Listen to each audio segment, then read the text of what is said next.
예, 이번 강좌는 자바 XML 프로그래밍 강좌가 되겠습니다. 자, 현재 이 타이틀에서 느낄 수 있듯이 자바와 XML을 이용해서 프로그래밍을 하는구나 라는 어떤 그런 느낌이 들 겁니다. 그래서 이번 강좌 여러분들이 학습을 하시기 위해서는 기본적인 지식이 필요합니다. 자바에 대한 기초 지식이 있어야 되겠고요. 그리고 XML에 대한 어떤 기본적인 문법상이라든지 그 다음에 XML 문서의 기본 구조라든지 이런 것들에 대해서 알고 있어야 되겠죠. 그래서 자바, XML 프로그래밍, 자, 요 타이틀에서 느낄 수 있듯이 여러분들은 자바와 XML에 대한 선수 지식이 있어야지 이번 강좌를 들으실 수가 있습니다. 이번 강좌에서 저희가 학습하게 될 주 내용은요.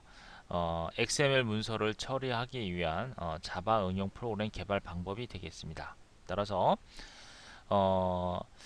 이번 강좌에서 이제 주로 이제 다루게 될 내용은 자바 개발 언어를 이용해서 XML 문서를 처리하기 위한 응용 프로그램 어, 개발 응용 프로그램을 만드는 어떤 그런 개발 그 스킬들을 갖다가 이제 습득하실 수 있도록 이제 실습을 하는 과정이 주 내용이 되겠고요. 이 강좌를 듣기 위해서 기본적으로 알아야 될 것들이 몇 가지들이 있습니다. 그래서 이번 첫 시간에는 어, 기본적으로 알아두셔야 될 것들, 즉 이 XML 문서를 이제 해석하기 위해서는 이제 여러 가지 이제 파서가 필요합니다. 파서라고 하는 것, 전산학에서 이제 파서라고 하는 것은 어떤 프로그램 소스를 컴파일하는 과정에서 어떤 특정 프로그램의 언어가 제시하는 문법을 잘 지키고 있는지 그런 것들을 잘 지켜서 해당 컴파일러가 제대로 검사할 수 있도록 하는 것을 우리는 파서라고 얘기하는데 좀 내용이 어렵죠. 쉽게 얘기해서 어떤 문서를 갖다 해석하는 기능이라고 보시면 됩니다. 그래서 그러한 파서에 대한 것들 그리고 이 파스에 대한 기능이 무엇인지 이제 주로 다루게 될 파스는 이제 XML 파스가 되겠죠. 그리고 XML 문서를 처리하기 위해서는 XML 문서를 해석을 해줘야 되니까 이러한 XML 파스에 대한 개념 그리고 응용 프로그램상에서는 어떠한 그 마크업 언어로 작성된 문서들을 처리하기 위해서는 돔이라고 하는 돔이라고 하는 개념을 이용을 해서 처리를 하게 됩니다. 그래서 이 돔이 무엇인지에 대해서부터 살펴보게 될 거고요. 그리고 자바에서 이런 XML 문서를 처리하기 위해서는 이 이제 기본 XML 문서를 처리하기 위한 그런 클래스들이 있습니다. 그래서 그러한 클래스들 자바의 주요 클래스들 XML 문서를 처리하기 위한 주요 클래스들은 어떠한 것들이 있는지 이번 첫 시간에 좀 알아보도록 하겠습니다. 그리고 이제 저희가 자바를 이용해서 분용 프로그램을 개발을 하는 거니까 이클립스, 그렇죠? 이클립스를 가지고 처리를 할 겁니다. 그리고 저희가 지금 사용하고 있는 이클립스 버전은요, 루나 버전이 되겠습니다. 루나 버전이요. 루나 버전을 이용을 하게 될 거고, 이 루나 버전의 컴파일러는 최신 자바 8.0 자바 8.0 컴파일러를 기본으로 하고 있습니다. 그래서 기본적인 환경은 이와 같이 이클립스를 이용을 하게 될 겁니다. 자바 컴파일러 이용을 하게 되고요. 그래서 여러분들이 이클립스는 당연히 준비를 하셔야 되겠죠. 그래서 자바에 대한 선수 지식이 있는 분들은 이클립스를 모두 설치하고 있을 거기 때문에 이 설치 환경은 제가 따로 설치를 하지 않겠습니다. 자, 그래서 이렇게 이번 시간에는 이렇게 XML의 파서와 그 다음에 도움 그리고 XML 문서를 처리하기 위해서 필요한 자바의 주요 클래스들 그런 것들에 대해서 이제 학습을 해보도록 하겠습니다. 자, 그러면 XML 파서에 대해서부터 먼저 살펴보도록 할게요. 자, 파서라고 하는 것은 파싱을 수행하는 프로그램이 즉 파싱은 뭔가를 해석하는 한다는 의미가 있죠. 그래서 이러한 그 파서라고 하는 것은 하나의 프로그램입니다. 그래서 뭔가를 파싱하기 위한 프로그램인데 파싱이라고 하는 것은요 주어진 문장을 분석하거나 이제 우리가 프로그램 소스들은 전부 다 어떤 텍스트 형태로 문장 형태로 이루어져 있죠. 그래서 그러한 소스들을 분석을 하거나 또는 해석을 하는 것을 의미합니다. 그런데 해석을 할 때는 문법적인 관계를 해석하는 행위라고 되어 있는데 문법적으로 제대로 만들어져 있는지 문법을 잘 지켜서 그런 문장들을 그런 소스들이 제대로 구성이 되었는지를 먼저 해석을 하게 되겠죠. 그래서 이제 그렇게 문법적으로 분석을 하고 나서 정확하게 어떤 문장이 에, 각각의 문장들을 주어진 문장들을 이제 분석을 하게 됩니다. 그래서 유효한 데이터들을 추출하는 과정이다. 라고 한마디로 이렇게 요약할 수가 있겠습니다. 그래서 파싱 한다라는 것은 유효한 데이터를 추출하는 과정이다. 그래서 우리가 XML 문서를 이제 파싱한다는 얘기를 많이 합니다.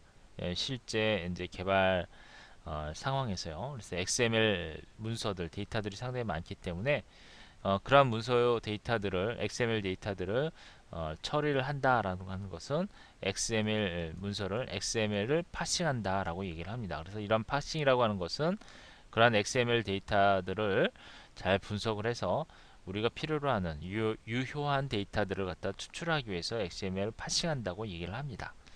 그래서 파싱에 대한 개념은 이와 같이 유효한 데이터를 추출하는 과정이다 라고 한마디로 요약을 할 수 있다는 거죠. 그러면 자, 이러한 XML 파서는 XML 문서를 읽고 해석을 하고 태그명이라든지 속성명, 속성값 그리고 엘리먼트의 내용들을 분리시켜주는 그런 프로그램입니다. 그래서 이런 분리를 통해서 유효한 데이터를 갖다 얻을 수가 있겠죠.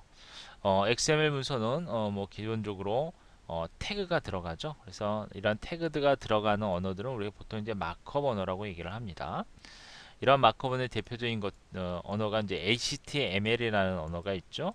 HTML도 있고요. 그 다음에 XML이 있죠. 이러한 언어도 전부 다 마크업 언어라고 얘기하는데 그것은 태그라고 하는 그런 마크를 이용을 해서 작성된 문서라는 얘기죠. 이러한 태그에는 이제 속성들도 있고 속성 값들도 있고요. 그 다음에 그 태그 안에는 해당 내용이 있습니다. 이런 것들을 전부 다 하나하나씩 분리해주는 과정이 바로 XML 파스에 의해서 분리가 된다라는 겁니다. 그래서 XML 파서는 이와 같이 태그라든지 속성, 각각의 어떤 속성 값들, 내용들, 각 엘리먼트의 그 내용들을 분리시켜주는 그런 프로그램을 의미합니다. 그리고 이제 XML을 파싱하는 방법에는 두 가지 방법이 있습니다. 도움에 의해서 도움 파서를 하는 방법이 있고요. 그 다음에 심플 API를 이용을 해서 XML 문서를 파싱하는 방법이 있습니다. 그래서 우리는 그것을 도움과 그 다음에 SAX라고 하는 그 방법 두 가지 방법을 이용해서 처리를 하게 되는데 이 두 가지 방법을 우리가 모두 먼저 앞으로 학습을 하게 될 겁니다. 자, 그러면 일단 이렇게 이제 파스 A가 나왔으니까 그러면 HTML 문서를 해석을 할 때 어떻게 처리하는지 좀 먼저 원리를 좀 설명을 드리도록 할게요. 자, HTML 문서가 있다고 가정하겠습니다. 이렇게 HTML 문서가 있어요. 자, 근데 이런 HTML 문서는 보통 이제 우리가 보기 위해서는 HTML 문서를 보기 위해서는 뭐가 필요하죠? 웹브라우저가 필요합니다. 브라우저. 예를 들면 익스플로러 같은 것들 그리고 크롬과 같은 것들은 이제 브라우저가 되겠죠.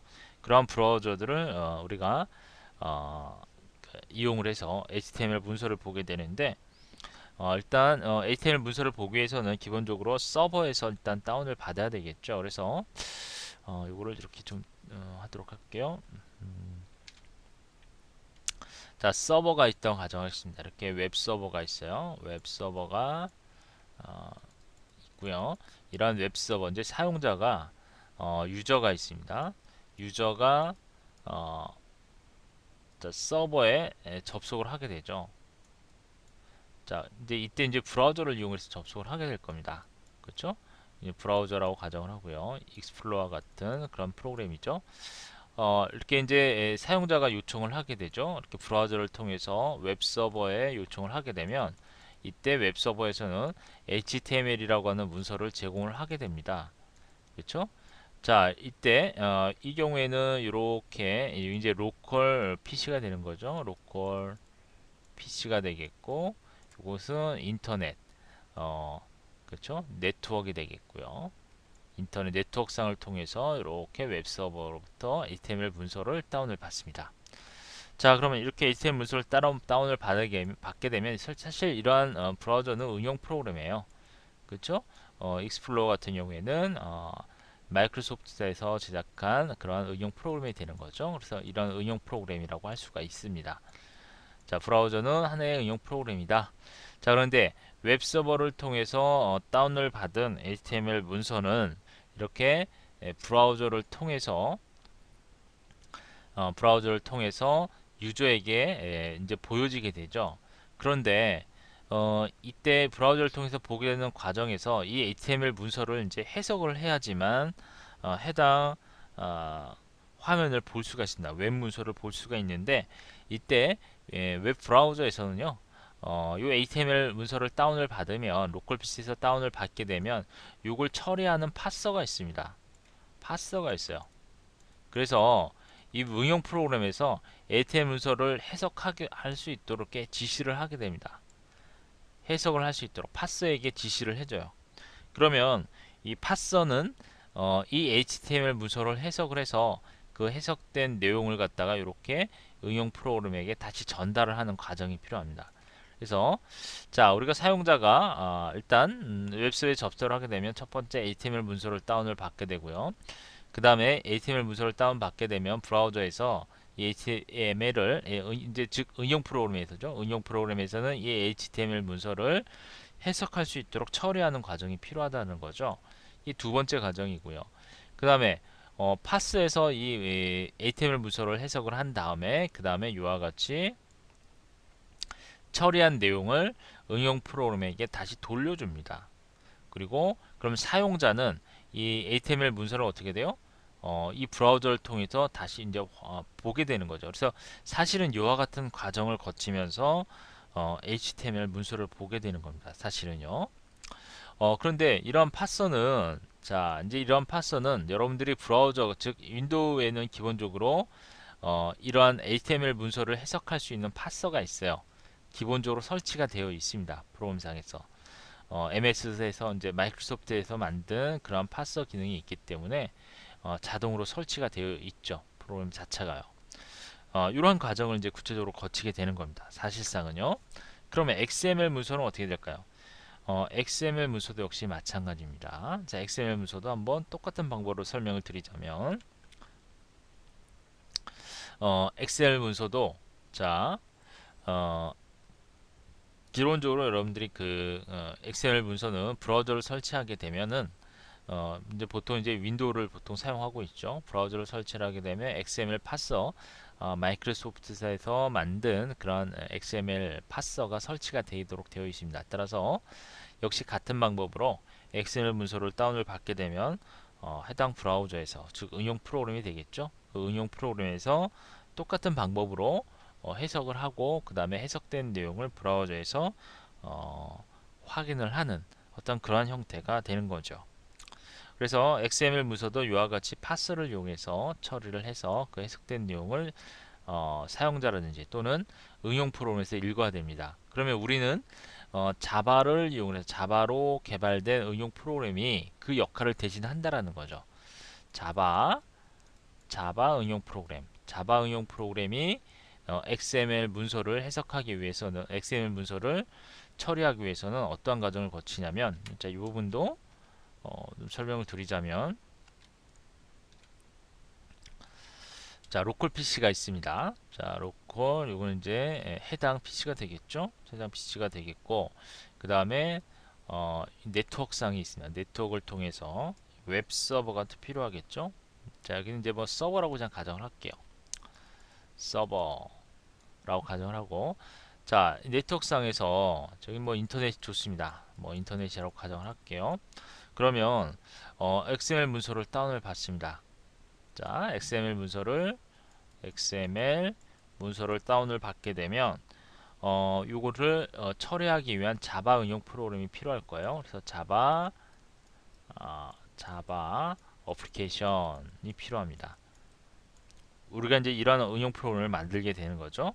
그런데 자바에서 사용하는 이제 기본적인 XML 파서가 있는데요. 그것을 우리는 JAXP라고 얘기를 해요. JAXP 파서가 있습니다. 요거 이제 XML 문서를 해석하기 위한 그런 파서인데요. 요것은 이제 선 마이크로 시스템에서 일단 뭐 오라클사죠. 네, 오라클에서 개발한 거죠.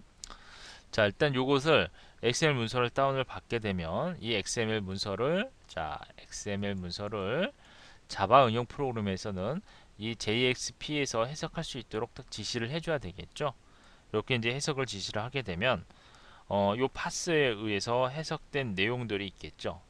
파스에 의해서 해석된 내용을 이렇게 자바 응용 프로그램에게 전달을 하게 됩니다.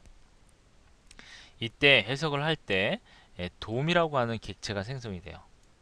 돔. 자, 이제 이 돔을 이제 저희가 이제 나중에 잠시 후에 이제 또 개념을 파악을 할 텐데, 어쨌든 이 돔 객체를 이용을 해서 응용 프로그램이 하나하나씩 그 문서를 해석된 내용을 가지고 파악을 하게 되죠. 그러면 해당 XML 문서를 가지고 자바 응용 프로그램에서 이제 처리를 하게 됩니다. 처리를 해서 요걸 갖다가 내용을 어떤 하드 디스크가 있겠죠. 뭐 하드 디스크 파일이라든지 어떻게 저장을 해서 이제 사용할 수 있도록 하자라는 거죠. 그래서 자바 응용 프로그램상에서 이와 같이 처리 과정을 거치게 됩니다. 그래서 거의 HTML 문서와 HTML 문서를 처리하는 과정과 비슷한 형태로 처리를 하는데, 우리는 바로 이러한 자바 응용 프로그램을 개발하는 방법을 이제 학습을 하게 된다라는 거죠. XML 문서를 이렇게 다운을 받은 XML 문서를 처리하는 과정. 실제 XML 요 문서는 실전에서도 상당히 많이 활용하는 그런 문서입니다. 그래서 여러분들이 요 처리하는 과정, XML 문서를 처리하는 과정은 꼭 개발자라면 꼭 알고 있어야 될 필수 사항이다 라고 보시면 되겠습니다. 그만큼 활용도가 높은 이 XML 문서를 처리하기, 즉 파싱하는 과정을 여러분들이 알고 있어야지만 실전에서 여러분들 경쟁력이 생긴다는 거죠. 그래서 그 정도의 경쟁력을 갖추기 위해서는 요 자바 XML 프로그래밍 과정 여러분들 잘 학습을 하셔서 능력을 갖출 수 있도록 하길 바라고요. 자, 그러면 기본적인 그 처리 과정에 대해서 설명을 드렸고요. XML 파서 종류에 대해서 그럼 좀 보도록 할게요. 요 XML 파서 종류는 돔 파서가 있습니다. 돔 파서가 있고, 그 다음에 SAX 파서가 있어요. 그래서 우리가 엑셀 문서를 처리하는데 그 두 가지 방법이 있다고 그랬었죠. 그 처리하기 위해서는 항상 파서가 필요하다는 거예요. 그래서 돔 파서, SA 파서, 그렇죠? 이 두 가지 파서에 의해서 엑셀 문서를 처리를 하게 됩니다. 이제 저희가 먼저 학습하게 될 내용은 이 돔 파서 부분부터 학습을 하게 되고요. SAX는 저희가 이제 뒤에서 이 강좌 후반부에서 이제 학습을 하게 될 겁니다. 자, XML 문서를 일단 돔이라고 하는 어떤 그런 기본적인 개념을 이용해서 처리하는 과정이 바로 돔 파서인데요. 이 과정을 좀 보게 되면 XML 문서를 해석한 후에 해석 결과를 메모리에 돔 형태로, 돔이라고 하는 이제 돔 트리 형태로 생성을 시켜주는 그런 파서입니다. 그렇게 되면 자바 응용 프로그램에서는 요 돔이라고 하는 요 객체를 가지고 데이터를 이제 핸들링을 하게 되는 거죠. 그래서 요 과정을 저희가 전반부에 배우게 될 거고요. 그 다음에 SAX, 이건 대충 한번 읽어보고 넘어가도록 하겠습니다. XML 문서를 해석하고 그와 동시에 이제 이벤트를 발생을 시키게 됩니다. 그러면 이렇게 이벤트를 발생시키게 되면 그 이벤트 처리 핸들러에 의해서 그 해석을 하게 되고, 그리고 데이터를 갖다가 응용 프로그램에게 전달하는 어떤 그런 가정의 그 SA 파스라고 하는 그런 프로그램에 의해서 처리가 됩니다. 그래서 SAX 파서라고 하는 것은 이렇게 이벤트를 발생시키는 파서인데 그 해당 이벤트는 이벤트 처리 핸들러에서 해석이 되면서 동시에 응용 프로그램에게 데이터를 전달하게 되는데, 이것도 한번 저희가 자바 응용 프로그램에서 어떻게 이 SAX 파서를 이용하는지 살펴보도록 하고요. 자, 그러면 돔이 뭔지에 대해서 또 알아야 되겠죠. 돔에 대한 개념. 자, 이거 중요하죠. 이 돔이라고 하는 것은요, 자바 응용 프로그램 뿐만이 아니라, 일단 이제 웹 개발하시는 분들이라면 뭐 자바스크립트 잘 아실 거예요. 자바스크립트에서도 이 돔 형태를 가지고 상당히 많이 사용을 합니다. 그래서 이 돔이라고 하는 개념 중요하죠. 꼭 알고 있어야 될, 웹 개발자라면 꼭 알고 있어야 될 그런 내용이 되겠고요. 돔이라고 하는 것은 어, 해당 다큐먼트 오브젝트 모델이라고 얘기했습니다. 그래서 즉 다큐먼트에 있는 어떤 문서에 있는 내용들을 갖다 전부 다 객체화하는 형태의 그런 개념이에요. 그래서 문서 전체 데이터를 쪼갭니다. 모두 쪼개서 객체화를 하게 되고요. 객체에 접근하는 방법에 대해서 정의를 하는 그러한 이론이란 보시면 되겠습니다. 그래서 문서들이 여러 문서의 내용들이 많이 있겠죠. 그러면 그러한 문서들의 내용들을 전부 다 잘게 쪼갭니다. 쪼개서 응용 프로그램상에서는 그런 문서들을 갖다 접근을 할 수 있도록 해줘야 돼요. 예를 들면 지금 여기에 있는 요 문서는 우리가 알 수 있는 내용이에요. 사람이라면 어떤 문서를 읽으면 이게 무슨 내용인지 전부 알 수 있겠죠. 하지만 컴퓨터라면 이게 단지 그냥 텍스트라고만 알고 있지 이 내용이 이 데이터가 무엇을 의미하는지는 전혀 알 수가 없습니다. 그렇기 때문에 태그를 이용을 해서 우리가 문서를 표현하게 되죠. 그래서 해당 태그를 쪼개서 그 태그가 무슨 태그가 무엇일 경우에 해당 그 태그 안에 속해 있는 내용이 이거구나 라는 것을 알 수가 있다는 거죠. 이 마크업 태그를 이용을 해서 따라서 이런 것들을 다 쪼개놔야지만 프로그램상에서 이 데이터를 처리를 할 수가 있습니다. 그래서 돔이라고 하는 것은 어떤 데이터 문서를 쪼개서 객체화하는 어떤 그러한 이론이라 보시면 되겠고요. 프로그램이라든지 스크립트에서 문서의 구조나 내용들 그리고 스타일에 동적으로 접근을 하거나 수정할 수 있도록 하기 위해서 이 돔이라고 하는 개념을 이용을 하게 된 겁니다. 그리고 구조화된 데이터에 대한 접근 방법을 의미하죠. 어, 데이터에 접근하기 위해서는 데이터를 갖다 구조화 시켜줘야 돼요. 그래서 그런 부분들은 또 뒤에서 다시 한번 학습을 하도록 할게요. 일단 여기서 의미가 정확하게 이해를 안 하셔도 좋습니다. 뭐, 이해가 안 되더라도 뒤에 가서 제가 도움 구조를 보면 쉽게 이해를 하실 수 있는 내용이니까 대충 한번 여러분들이 요 의미를 그냥 한번 짚고 넘어가시고 이해가 안 되시더라도 일단 넘어가세요. 읽고 그 다음에 자바나 C++ 그리고 C샵과 같은 그런 다른 언어에서 이러한 도움 방식으로 데이터를 접근을 할 수 있도록 모두 하고 있습니다. 자, 도움 구조로 만들어내면 자바뿐만이 아니라 기타 다른 응용 프로그램 개발 언어에서도 충분히 데이터에 접근을 할 수가 있어요. 근데 문서의 내용을 동적으로 접근하거나 수정할 수 있다라고 하는 그런 장점도 있고요. HTML이나 XML 같이 태그가 사용되는 마크업 문서에 대해서만 도움 방식을 이용을 할 수 있다라는 겁니다. 이런 뭐 마크업 언어가 아닌 경우에는 도움 방식으로 도움 방식으로 문서를 구조할 수가 없어요. 따라서 태그가 사용되는 마크업 언어에서만 이런 도움 방식을 구현을 할 수가 있습니다. 그래서 우리가 보통 웹에서는 거의 이제 이 도움 방식을 이용을 해서 그 문서에 접근을 할 수가 있어요. 웹은 전부 다 HTML 문서 태그로 이루어져 있죠. 자, 그리고 이렇게 도움 방식을 이용하게 되면 일반 텍스트 문서들은 내용들이 구조화되어 있지 않기 때문에 그냥 나열만 되어 있죠. 지금 우리가 사용하고 있는 이러한 문서들을 보세요. 태그가 들어가 있지 않죠. 그래서 만약에 이러한 문서들을 컴퓨터가 이해할 수 있냐? 이해할 수가 없습니다. 단지 그냥 이것은 텍스트 문서구나 라는 정도만 이해를 하지 요 각각의 이 내용이 무엇을 의미하는지는 알 수가 없죠. 그래서 이렇게 마크업 언어 문서들 즉 태그를 이용하게 되면은 예를 들면 여기에다가 타이틀이라고 하는 태그를 이렇게 달아주게 되면 타이틀 그러면 현재 요 문서 요 문서에 대한 제목이구나 라는 것을 컴퓨터가 인식할 수 있도록 하자라는 거죠. 그렇죠? 그래서 타이틀이라는 요 태그를 통해서 인식을 하도록 하자라는 겁니다. 그렇죠?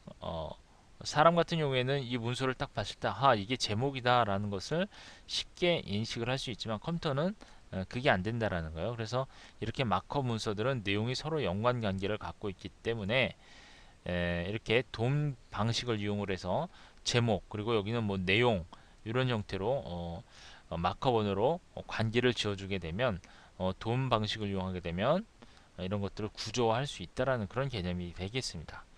자, 어쨌든 여기서 중요한 것은 돔이라고 하는 것은 문서 전체 데이터를 쪼개서 객체화한다는 사실. 다른 건 다 있더라도 이 내용은 꼭 이해를 하셔야 돼요.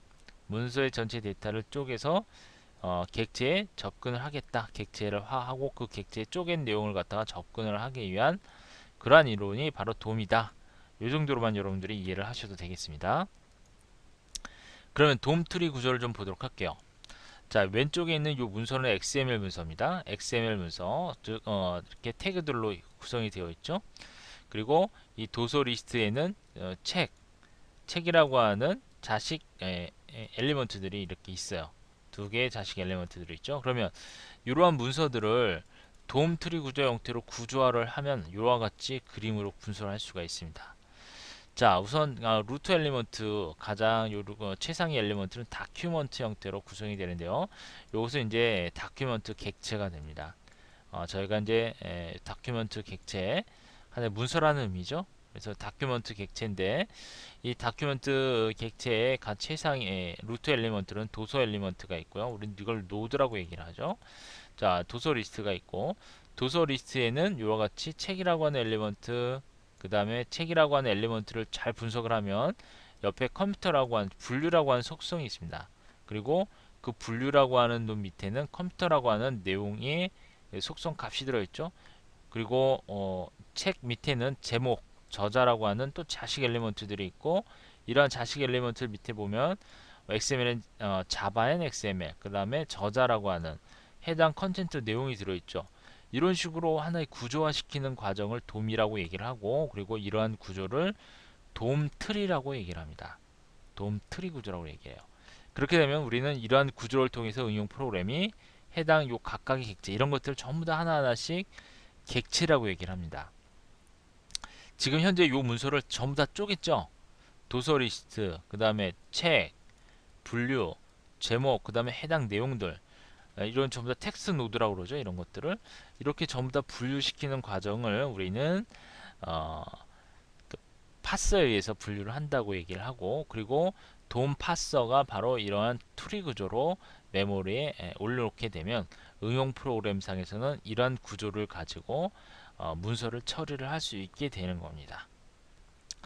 자, 그러면 이렇게 그 메모리상에 올라와 있는 이런 돔트리 형태의 이 구조를 응용 프로그램에서 처리를 하게 되고요. 돔 파스에 의해서 이렇게 돔트리 구조가 메모리에 올라오게 된다라는 거예요. 그러면 이러한 돔의 특징에 대해서 좀 간단하게 봅시다. 돔의 특징은 XML 문서를 구조화합니다. 그렇죠? 이렇게 전부 다 부모와 자식 관계 그런 형태가 되겠죠. 앞서 그 그림을 여러분들이 생각하시면 그렇죠. 그리고 이렇게 XML 데이터의 접근이 편리하다라는 거죠. 돔을 이용하게 되면. 그리고 XML 데이터의 생성과 편집에 유리합니다. 메모리의 사용률이 높은 편이에요. 이건 좀 단점이라고 볼 수가 있겠죠. 전부 다 구조화 시키다 보니까 메모리의 사용률이 높은 편이다 라는 거죠. 그리고 파싱 속도가 약간 좀 느립니다. 전부 다 구조화 했기 때문에 하나하나씩 트리 구조로 형태에서 찾아 들어가니까 아무래도 파싱 속도가 느린 그런 단점이 있습니다. 하나 전부 다 잘게 쪼개서 구조화를 또 시켜줘야 되기 때문에요. 이러한 점이 있다라는 거. 자, 그러면 이런 돔 파서와 관련된 자바의 핵심 클래스들이 있는데요. 그런 클래스들에 대해서 좀 보도록 할게요. 요 핵심 클래스들을 이용해서 저희가 응용 프로그램을 개발을 하게 될 거고요. 자, 먼저 다큐멘트 빌더라고 하는 것부터 좀 보도록 하겠습니다. 자, 이것은 다큐멘트 빌더라고 하는 클래스는요, XML 문서에서 돔 객체를 만드는 그러한 파서 객체를 정의한 클래스입니다. 따라서 이런 다큐먼트 빌더에 이 파스라고 하는 메소드가 있거든요. 이 파스라고 하는 메소드는 이제 파싱을 담당하는 그러한 역할을 하는 메소드예요. 따라서 다큐먼트 빌더라고 하는 요 클래스 파일, 클래스 요 클래스는 자 이렇게 도움 객체를 만드는 그러한 파서 객체를 정의한 클래스다 라고 보시면 되겠고요. 그 다음에 다큐멘트 빌더 팩토리라고 하는 그런 클래스가 있습니다. 이것은 다큐멘트 빌더를 생성시키는 그런 팩토리 클래스예요. 팩토리 클래스. 이 팩토리라고 하는 개념, 요것은 이제 뭐 자세하게 설명드릴 수는 없고요. 저희가 나중에 제가 자바 디자인 패턴이라고 하는 강좌가 있습니다. 이 자바 디자인 패턴에서 제가 다시 이 패턴에 대한 강좌를 거기서 이 자바 디자인 패턴에서 제가 한번 팩토리라고 하는 패턴에 대해서 자세하게 설명드릴 거고요. 단지 여러분들이 여기서 이 팩토리라고 하는 클래스에 대해서 알고 있어야 될 내용은 우리가 어떤 그 자바에서 어떤 객체를 만들 때 new라고 하는 키워드를 이용해서 객체를 생성을 하죠. 근데 이 팩토리는 말 그대로 new 인스턴스가 필요 없어요. 그냥 단지 팩토리라고 하는 의미는 공장이라는 의미죠. 그래서 new라고 하는 인스턴스 필요 없이 그냥 객체를 생성할 수 있는 형태의 클래스입니다. 일단 그 정도로만 여러분들이 이해를 하시고요. 디자인 패턴에 대해서는 제가 나중에 다시 한번 디자인 패턴 강좌에서 자세하게 설명을 드리도록 하겠습니다. 자, 어쨌든 이와 같이 다큐멘트 빌더라고 하는 클래스를 생성시키는 클래스가 바로 다큐멘트 빌더 팩토리라는 클래스입니다. 그래서 여기 보시면 다큐멘트 빌더라고 하는 이 클래스는 돔 객체를 만드는 그런 클래스입니다. 그래서 우리가 쉽게 돔 파서라고 얘기할 수 있죠. 그래서 이 돔 파서를 생성시키는 클래스가 바로 다큐멘트 빌더 팩토리 클래스고요. 다큐멘트 빌더는 쉽게 얘기해서 돔 파서라고 보시면 됩니다. 그래서 돔 파서, 그렇죠? 파서 객체를 정의한 클래스이기 때문에 자, 그다음에 다큐먼트라고 하는 것은 XML 문서를 저장을 하고 파싱된 XML 문서를 저장한다는 의미죠. 그리고 이메일 데이터에 접근하기 위한 메소드가 선언된 그런 인터페이스입니다. 그래서 이 다큐먼트는 다큐먼트 빌더 객체의 파스 메소드에 의해서 생성되는, 즉 다큐먼트 객체를 반환하게 되어 있어요. 그래서 여러분들의 XML 문서는 하나의 다큐멘트 객체라고 보시면 되겠습니다.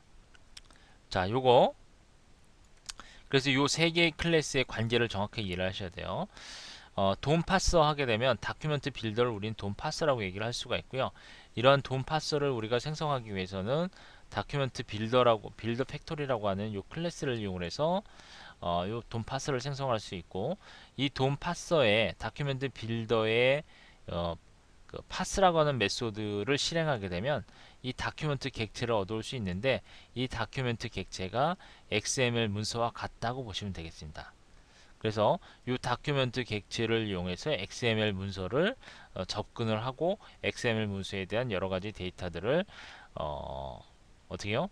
하나하나씩 그 객체화된 데이터들을 처리를 할 수가 있다는 거죠. 그래서 XML 문서는 다큐멘트 객체다 라고 보시면 됩니다. 그래서 우리가 앞에서 이와 같이 구조를 볼 때 다큐멘트라고 하는 객체를 이렇게 최상위로 만들었죠. 이것은 하나의 XML 문서 그 자체를 의미한다고 보시면 되겠습니다. 따라서 이번 시간에 저희가 학습한 내용 잘 구분을 하셔야 돼요. 잘 정리를 하셔야 됩니다. XML 파서, 그 다음에 돔 트리, 그리고 돔에 대한 개념, 그리고 이러한 돔을 처리하기 위해서는 돔 파서가 필요한데요. 돔을 생성하기 위해서는 돔 파서가 필요한데, 그 해당 돔 파서가 바로 다큐멘트 빌더가 되는 거고요. 이러한 돔 파서를 갖다 생성하기 위한 클래스가 다큐멘트 빌더 팩토리라고 하는 클래스가 되겠고요. 그 다음에 우리가 그 엑셀 문서를 처리하기 위해서는 다큐멘트 객체를 얻어와야 되는데, 이 다큐멘트 객체를 얻어오기 위해서는 다큐멘트 빌더의 파스라고 하는 메소드를 이용을 해서 다큐멘트 객체를 얻어올 수 있다라는 겁니다. 그래서 요 관계를 여러분들이 잘 이해를 하신다면 저희가 이제 응용 프로그램 만드는 데 있어서 기본적인 것들에 대한 클래스들은 모두 파악이 되셨다 보시면 됩니다. 그래서 요 클래스들을 기본으로 해서 여러분들이 XML 문서를 처리하기 위한 응용 프로그램을 만들 수가 있습니다. 자, 그러면 오늘 이번 첫 시간 강좌는 여기까지 설명드리고요. 다음 시간에는 이러한 클래스들을 가지고 직접 응용 프로그램들을 개발하는 과정에 대해서 하나하나씩 좀 살펴보도록 하겠습니다. 이번 시간 여기서 마치도록 하죠.